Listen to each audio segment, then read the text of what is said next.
demi kesehatan. Itulah yang hari-hari ini ramai dilakukan orang untuk menangkal virus COVID-19 masuk ke dalam tubuhnya, saudara. Makan makanan yang benar, kemudian mengkonsumsi vitamin dan melakukan olahraga, itu akan dilakukan orang pada hari-hari ini, saudara, kalau kita perhatikan di masyarakat kita. Dan bagi beberapa orang tertentu, saudara, yang sangat peduli dengan kesehatannya, itu bila mendapati tubuhnya kurang fit, bila mendapati juga ada penyakit tertentu, maka orang itu akan melakukan detox untuk tubuhnya sehingga fit kembali dan bugar kembali. Saudara, sekalipun itu berakibat baik dan berdampak baik, namun tidak bisa dipungkiri juga itu adalah sebuah pilihan. Menjaga kesehatan itu pilihan, saudara. Tidak ada yang dapat memaksanya, kecuali orang itu sendiri menyadari bahwa memang sangat penting untuk menjaga kesehatan tubuh. Sama halnya dengan menjaga kesehatan rohani. Sama halnya, saudara, memelihara kesehatan rohani juga semuanya kembali kepada diri kita masing-masing di hadapan Tuhan. Di masa pandemi ini loh, saudara, di mana hampir semua kegiatan aktivitas dalam hidup ini itu hampir semuanya, saudara, dilakukan secara online, termasuk ibadah. Ya, jangan-jangan kita sudah mulai lelah, kita sudah mulai bosan untuk melakukannya.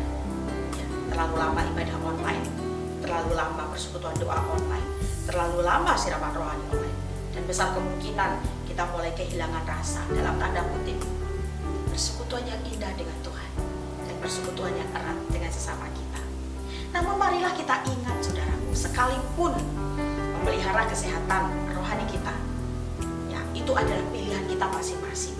Tapi kita sedang ada di kehidupan di akhir zaman ini. Berapa bulan yang lalu saya pernah menyampaikan, saudara, kondisi atau keadaan manusia pada zaman akhir. Siapa yang bisa menjamin kita kuat ada di dalamnya dan kita didapati Tuhan tetap memiliki karakter Kristus di dalam kehidupan kita di tengah-tengah zaman yang seperti ini, saudara. Manusia akan mencintai dirinya sendiri, akan menjadi hamba uang.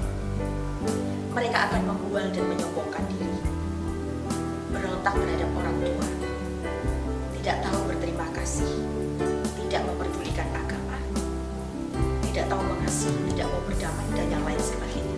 Saudara, akankah kita dapat berdiri teguh sebagai anak Tuhan, punya iman yang teguh, punya karakter Kristus di dalam kehidupan kita, bila mana kita tidak memelihara kehidupan kerohanian kita?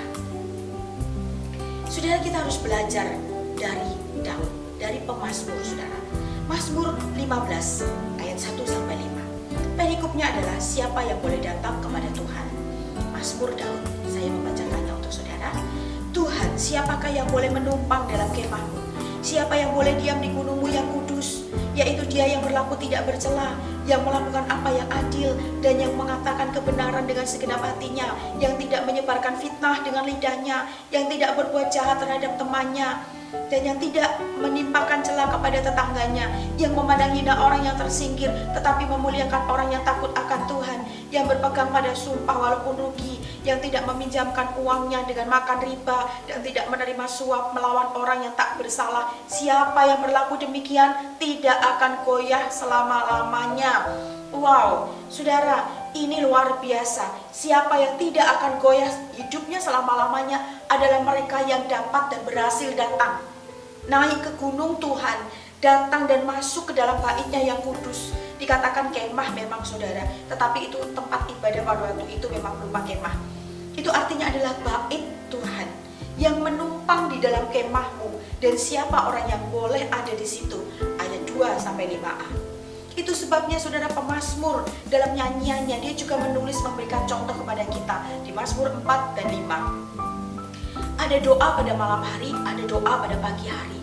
Malam hari adalah waktu untuk istirahat, untuk menghadap Tuhan, untuk datang di dalam doa dan mempertanggungjawabkan apa yang sudah kita lakukan sepanjang hari itu. Tuhan, hari ini aku mengerjakan ini, Tuhan, hari ini aku melakukan ini, Tuhan, hari ini aku melakukan ini. Dan pada pagi hari adalah waktu untuk menghadap Tuhan, menyerahkan apa yang akan kita lakukan, apa yang seharusnya kita lakukan sepanjang hari itu. Karena pemazmur menyadari bahwa dirinya gak selamanya benar, gak selamanya baik. Sekali waktu dia pernah salah, sekali waktu dia pernah jahat di hadapan Tuhan dan berdosa di hadapan Tuhan. Dan dia sangat menyadari itu. Maka dia menyadari betapa pentingnya untuk memelihara kehidupan dia, kerohanian dia di hadapan Tuhan. Saudara, bagaimana memelihara kehidupan rohanimu di tengah pandemi, saudara? Punyalah, milikilah banyak waktu untuk bersama dengan Tuhan. Berkomunikasi dengan Tuhan itu tidak membutuhkan kuota dan tidak membutuhkan jaringan internet. Anytime, kapan saja bisa dilakukan.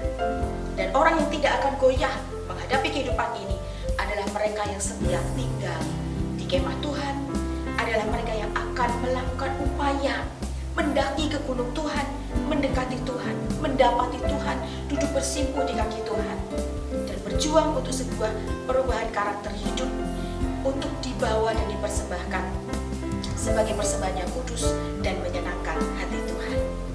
Tuhan Yesus menyertai dan memberkati saudara.